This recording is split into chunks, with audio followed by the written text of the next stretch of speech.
بسم الله الرحمن الرحيم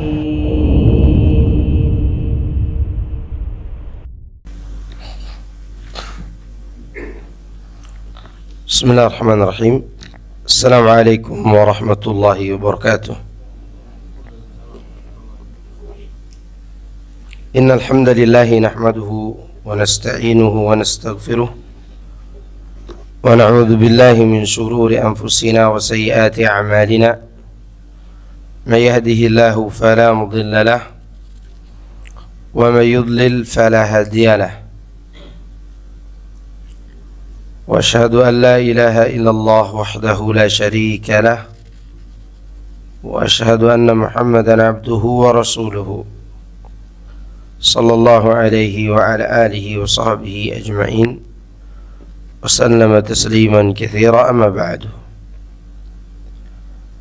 Jemaah sekalian, a'azzani Allah wa iyyakum. Di siang hari ini insyaallah kita akan bahas surat Al-Qari'ah. Surat ini dinamakan dengan Al-Qari'ah karena kejadiannya sangat menegangkan dan mengagetkan. Karena Al-Qari'ah itu artinya kejadian yang membuat orang kaget. Ya, itu arti Al-Qari'ah. Namun Al-Qari'ah yang dimaksud dalam surat ini hari kiamat, lebih dari segala kejadian yang ada di bumi. Oleh karena itu Allah menyebutkan Al-Qari'atu mal Qari'ah. Tapi saya akan bacakan dulu ayatnya. أعوذ بالله من الشيطان الرجيم. بسم الله الرحمن الرحيم. القارعة ما القارعة وما أدراك ما القارعة يوم يكون الناس كالفراش المبثوث وتكون الجبال كالعهن المنفوش فأما من ثقلت موازينه فهو في عيشة راضية وأما من خفت موازينه فأمه هاوية وما أدراك ما هي نار حامية. Al-Qari'ah. Apakah Al-Qari'ah itu? Tahukah kamu apakah Al-Qari'ah itu? Yaitu pada hari itu manusia seperti anai-anai yang bertebaran, seperti kupu-kupu yang bertebaran. Pada saat itu gunung-gunung seperti bulu yang dihambur-hamburkan. Adapun orang-orang yang berat timbangan kebaikannya, maka dia berada dalam kehidupan yang diridhoi. Dan adapun orang-orang yang ringan timbangan kebaikannya, maka tempat kembalinya adalah neraka hawiyah. Dan tahukah kamu apakah neraka hawiyah itu? Yaitu api yang sangat panas. Al-Qari'ah adalah salah satu nama dari hari kiamat, dari nama-nama hari kiamat.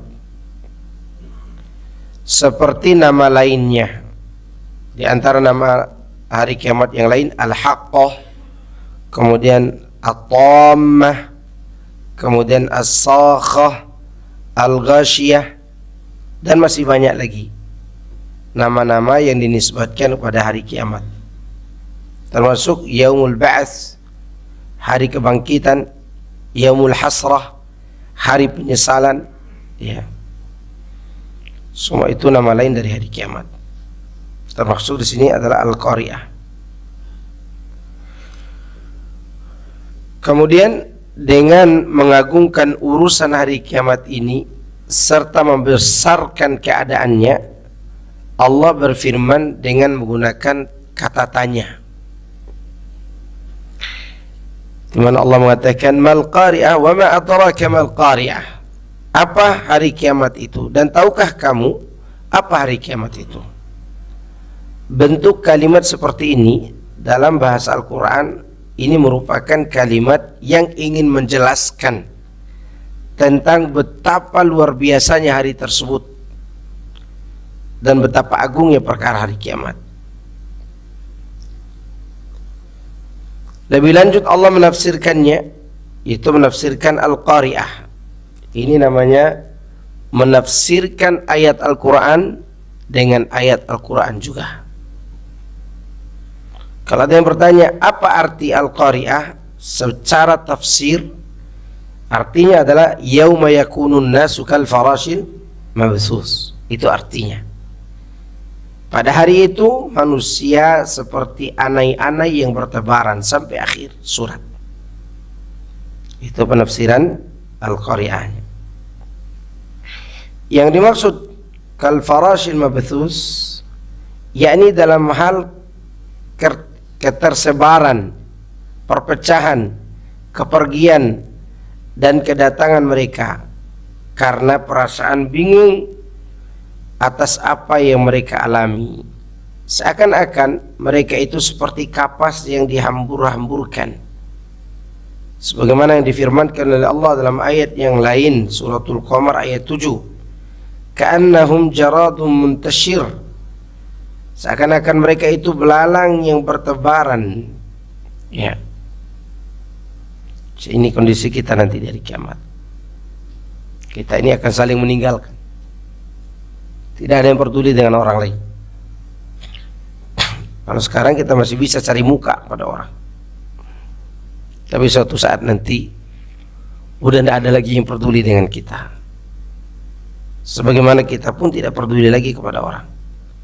Karena pada saat itu manusia kal farashil mabthus, atau seperti jaradun muntashir, belalang atau serangga. Ya. Sehingga kita harus mulai sadar dari saat ini, ketika kita berbuat baik jangan menunggu pujian orang. Ya, ketika kita meninggalkan keburukan, jangan nunggu orang yang mencela baru kita tinggalkan. Maka lakukan semua itu karena Allah. Karena tidak ada yang pedulikan kita pada hari kiamat nanti. Ya, yang memperdulikan diri kita ya kita sendiri masing-masing. Itu pada saat terjadinya huru-hara hari kiamat, terutama di 3 tempat: mahsyar, hisab, dan sirat. Tidak ada seorang pun yang mau melihat kita, kecuali setelah Nabi SAW mendapatkan izin untuk memberi syafaat, namanya syafaatul kubra, syafaat untuk mempercepat hisab kita. Taib. Kemudian wa takunul jibalu kal'ihnil manfush, dan gunung-gunung seperti bulu yang dihambur-hamburkan.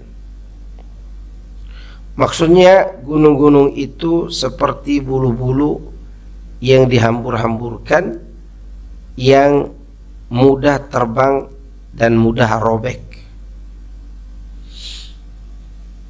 Jadi jangan kata hari kiamat ya, kita lihat kemarin bagaimana keadaan di daerah Sumatera itu, bumi jalan, bukan banjir air lagi, banjir tanah, banjir lumpur. Gunung yang kokoh itu bisa runtuh sebagiannya. Itu belum terbang, itu baru berjalan, baru meleleh, baru saja longsor, belum terbang. Jadi seperti apa kejadian hari kiamat itu, kita nggak tahu bagaimana mengerikannya. Ya, sekarang aja tanya ke orang-orang yang terkena banjir sekarang, bagaimana kondisi mereka. Ya, karena saking dahsyatnya keadaan. Dan ternyata ada yang lebih dahsyat dari itu, yaitu ketika gunung-gunung ini seperti buluh yang tidak ada harganya, yang tidak lagi diperhatikan orang. Ketika dia terbang maka hancurlah alam. Kemudian Allah Ta'ala memberitahukan akibat dari apa yang pernah mereka perbuat, serta apa yang akan mereka terima selanjutnya, baik kemuliaan maupun kehinaan, sesuai dengan amal perbuatan mereka masing-masing. Allah katakan, فَأَمَّا مَنْ أُوتِيَ كِتَابَهُ فَأَمَّا مَنْ ثَقُلَتْ مَوَازِينُهُ, maka adapun orang yang berat timbangan kebaikannya. Orang-orang ini orang-orang yang berbuat baik.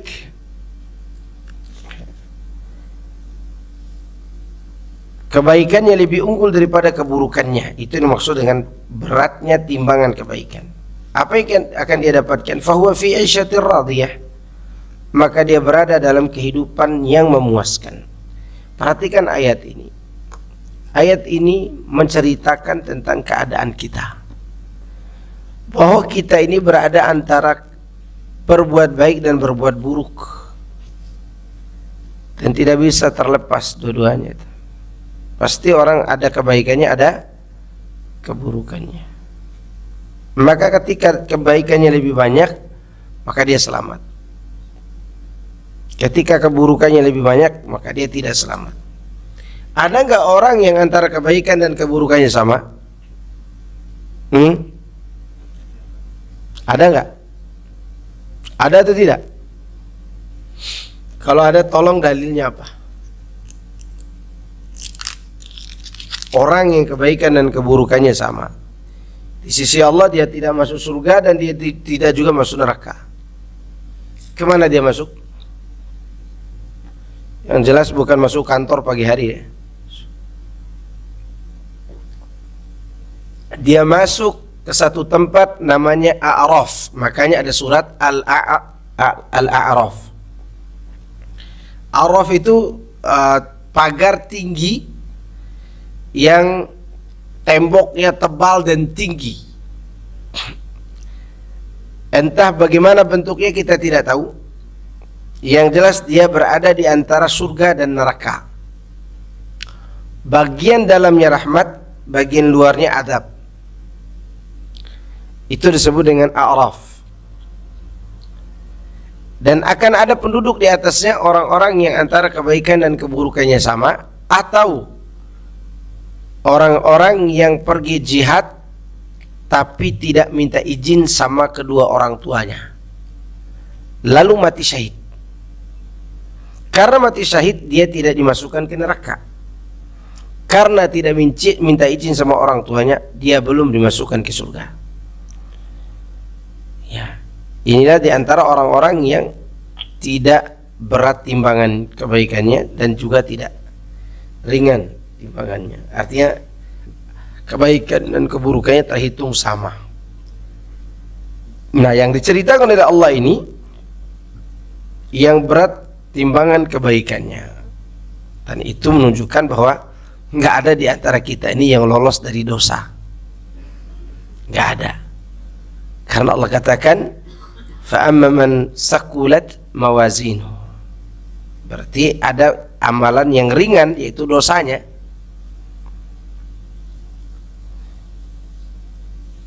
Fahuwa fi 'isyatir radiyah, maka dia akan berada dalam kehidupan yang disenanginya, yakni di dalam surga. Jadi orang ini senang hidup di dalam surga karena kebaikan-kebaikannya. Makanya jangan meremehkan amalan-amalan yang sedikit. Entah sholat sunnah, berbuat baik kepada sesama. Boleh jadi perbuatan baik itu pas hati kita lagi ikhlas-ikhlasnya, lalu itu menjadi pemberat timbangan amal kita.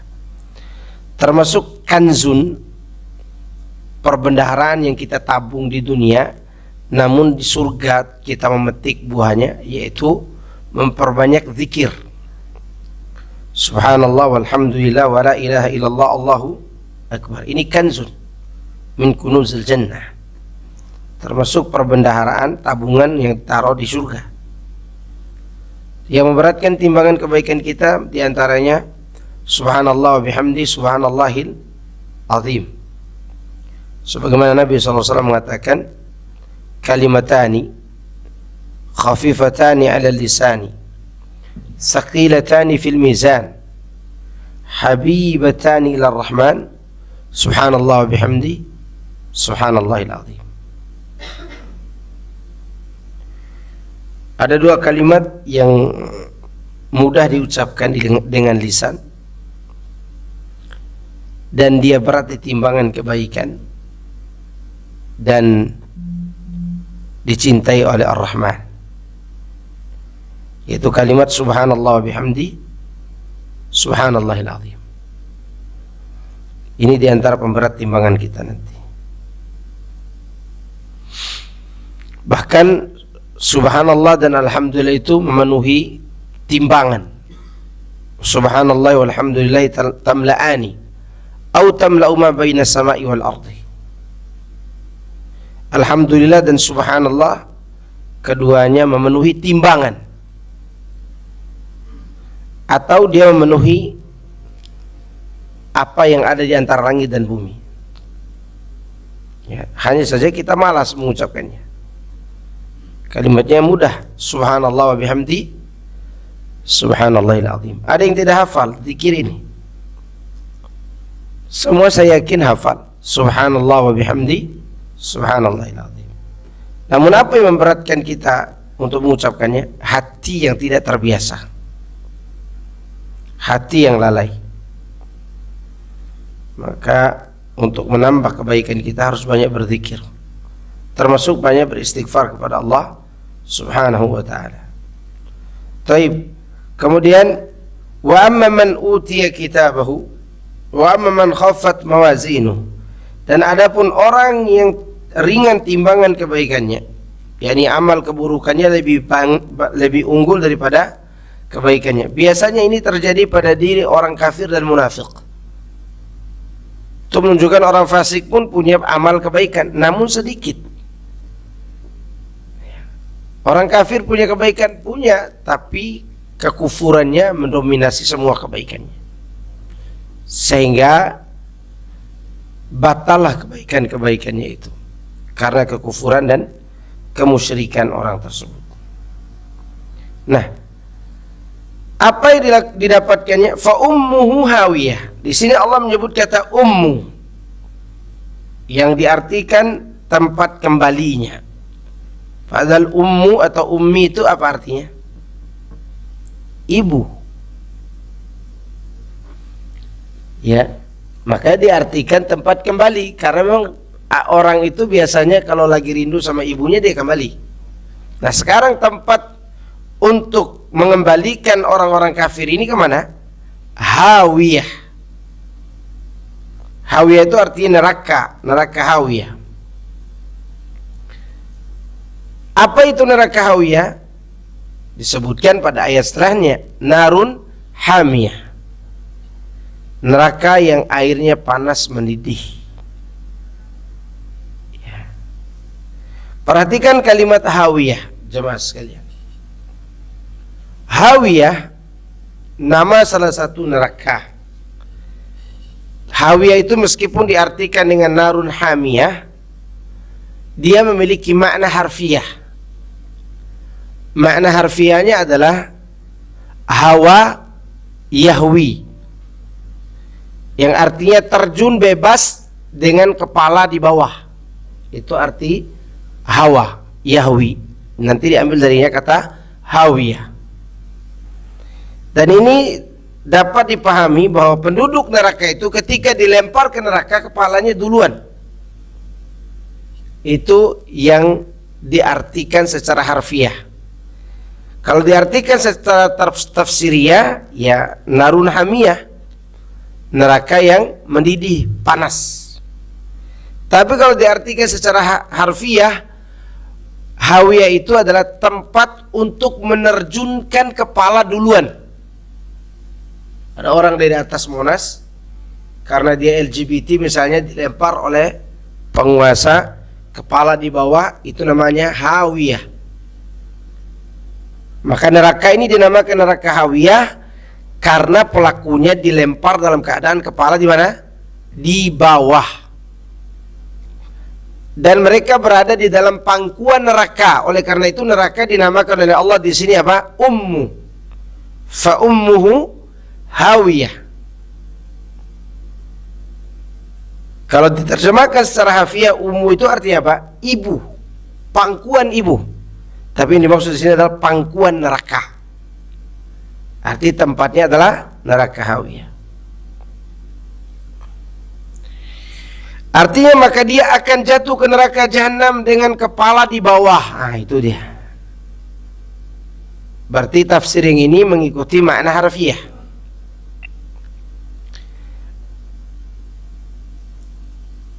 Kemudian dia mengungkapkan dengan menggunakan kata ummuh yang artinya bisa arti otaknya, bisa arti induknya. Ya. Hal senada diriwayatkan dari Ibnu Abbas, Ikrimah, Abu Saleh dan Qatadah.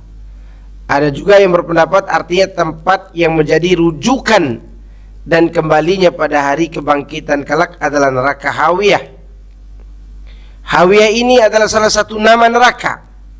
Ya, hawiyah adalah salah satu nama neraka. Ibnu Jarir Al-Tabari mengatakan hawiyah tersebut dengan sebutan ummu, induknya atau ibunya, karena tidak ada tempat kembali baginya kecuali neraka tersebut.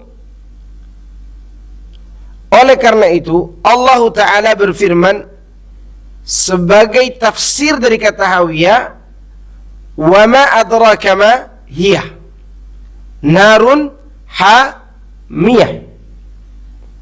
Dan tahukah kamu apa neraka hawiyah itu? Yaitu api yang sangat panas.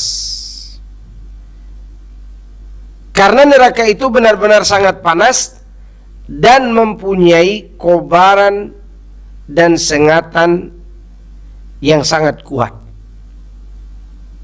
Ya, makanya ketika musim panas di Madinah di zaman Rasulullah SAW, beliau menunda sholat zuhur itu sampai matahari agak dingin. Kata Rasulullah SAW, "Idza ishtadda al-har fa'abridu 'anis salah, fa inna shiddatal har min fayhi jahannam." Jika panas mencekam, maka tunggu dingin dulu, baru kalian sholat. Yang dimaksud sholat zuhur, karena panasnya yang mencekam, yang sangat panas ini adalah bagian dari percikan panasnya api neraka jahanam. Ya, tentu panas yang seperti ini di Indonesia belum ada. Panas yang sangat panas adanya di mana? Di Madinah atau di Saudi atau di Timur Tengah sana. Nah, ternyata neraka lebih daripada itu. Panas neraka itu 69 kali lipat dari panas api dunia ini. Karena satu api di dunia ini adalah satu dari 70 bagian api neraka. Berarti masih ada 69 bagian. Nah, itu tentang neraka hawiyah itu. Neraka yang sangat panas. Ya, panas mencekam, mempunyai kobaran dan sengatan yang sangat kuat. Sampai sekarang pun dapat dirasakan di musim panas di daerah Mekah dan Madinah itu.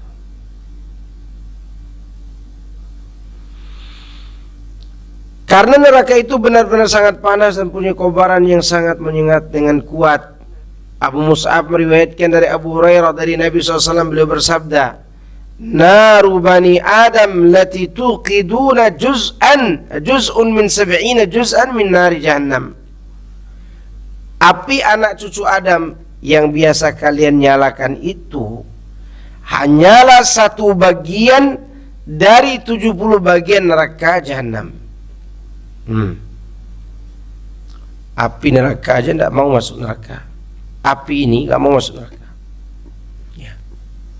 Kalau ada orang mengatakan, bagaimana iblis akan merasakan sakit di neraka padahal dia itu terbuat dari api? Ada yang bisa jawab nggak? Ada orang-orang yang tidak patut untuk duduk bersamanya. Mereka mengolok-olok kekuasaan Allah, di mana mereka katakan iblis enak, kata mereka. Kenapa? Karena iblis itu terbuat dari api. Kalaupun masuk api tidak mempan. Gimana cara antum jawab? Oke, kenapa? Kulit ketemu kulit. Antum cubit, ini kulit enggak? Kalau coba antum cubit kulit antum, atau kita pukul begini, sakit enggak? Sakit. Api juga begitu. Ketika api dihukum dengan api, dia merasakan panas. Sebagaimana kulit kita dipukul pakai kulit juga merasakan sakit. Demikianlah keadaan iblis nanti di hari kiamat pun akan dibakar dengan api neraka, dan dia akan merasa tersiksa dengan pembakaran itu. Dan yang lebih mengerikan lagi, manusia menjadi bahan bakar api neraka. Demikian juga batu-batu. Ini panasnya neraka itu luar biasa. Bahkan neraka itu pernah diceritakan sebelumnya, takadu tamayyazu minal ghidh. Hampir-hampir neraka itu hancur karena sangat marah. Marah neraka itu, mengaung neraka itu. Maka ketika dia dibawa, dia melintasi orang-orang di padang mahsyar, neraka itu dalam keadaan terikat dengan menggunakan 70.000 tali kekang. Jadi neraka itu diikat dengan menggunakan 70.000 tali kekang. Di setiap talinya ada 70.000 malaikat, sebagaimana disebutkan dalam riwayat Muslim. Bayangkan, yang memegang neraka itu ada 70.000 kali 70.000 malaikat. Karena di setiap tali ada 70.000 malaikat, dan tali itu jumlahnya berapa tadi? 70.000 tali kekang. Neraka itu luar biasa, dan kita belum pernah melihatnya. Semoga kita tidak dimasukkan ke dalam neraka. Di saat itulah neraka itu mengaung dan marah. Jadi para sahabat bertanya kepada Rasulullah SAW, satu bagian saja sudah cukup panas wahai Rasul, bagaimana dengan yang 69? Beliau menjawab, sesungguhnya satu bagian api itu masih ditambah lagi dengan 69 bagian nanti di hari kiamat. Dan api ini tidak mau masuk neraka. Api yang kita nyalakan ini tidak mau masuk api, saking panasnya api neraka. Dan neraka itu selalu bertanya, hal min mazid, masih ada ketambahan? Ditanya terus oleh neraka, hal min mazid, ada tambahan enggak? Sampai Allah meletakkan kakinya di atas neraka, baru neraka itu terdiam. Kata neraka, kot, cukup. Ya. Karena neraka selalu ngomong, hal min mazid, ada tambahan enggak? Karena enggak penuh-penuh neraka itu. Padahal manusianya udah dibesar-besarkan. Gigi geraham salah satu penduduk neraka sebesar gunung Uhud. Dan kulitnya ditebalkan. Dan mereka itulah yang Allah sebutkan, wa amma man utiya kitabahu wa amma man khaffat mawazinu fa ummuhu hawiyah. Dan yang paling jelas dalam masalah ini adalah orang kafir. Orang kafir tidak diberikan balasan untuk amalnya. Walaupun amalnya lebih banyak daripada kita, seperti menyumbang ke bencana-bencana, itu banyak orang kafir. Menyumbang ke Palestina, banyak orang kafir juga. Apakah amalnya diterima? Tidak. Tidak diterima. Walaupun dia berbuat baik. Karena orang-orang kafir ini tempat kembalinya hanya dalam neraka.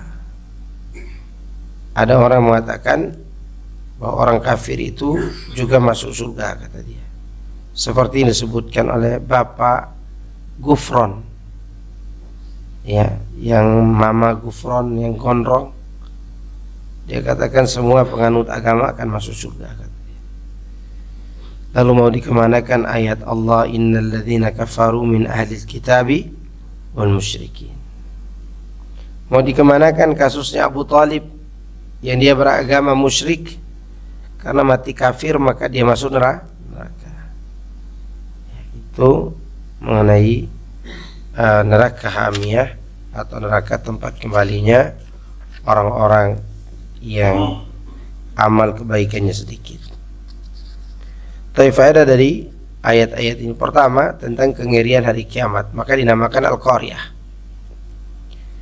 Yang kedua, pertanyaan mal qari'ah wa ma adraka mal qari'ah ini untuk mengagungkan dan membesarkan hari itu. Arti membesarkan kengeriannya. Yang ketiga, manusia pada saat itu tidak tahu arah. Tidak tahu arah.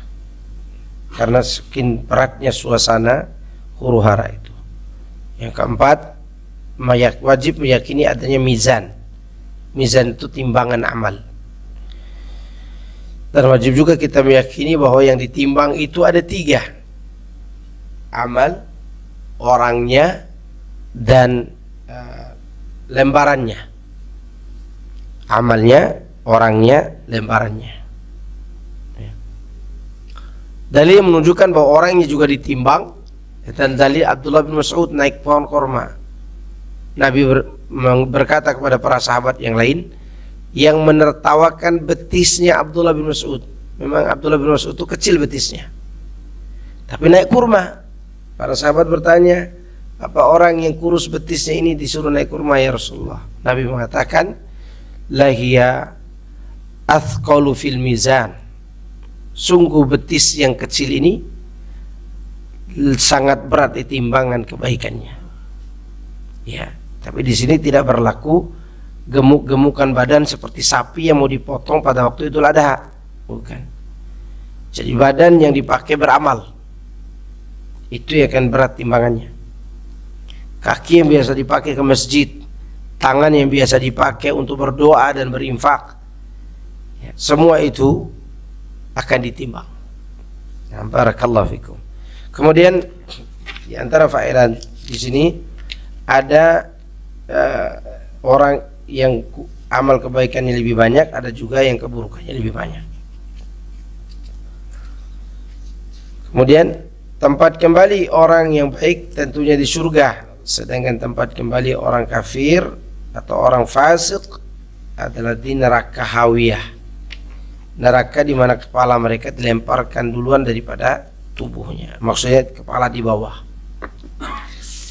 Ini arti daripada hawiyah. Nah, saya kira cukup, itu bisa Anda sampaikan. Kalau ada yang mau ditanyakan silakan, masih ada waktu 5 atau 10 menit. Antum mau nanya nggak? Atau selama ini ana yang tak kasih waktu untuk nanya? Siapa yang mau bertanya silakan. Barakallahu fikum. Kalau tidak ada kita cukup ya. Insyaallah kita lanjut surat At-Takatsur pada pertemuan yang akan datang.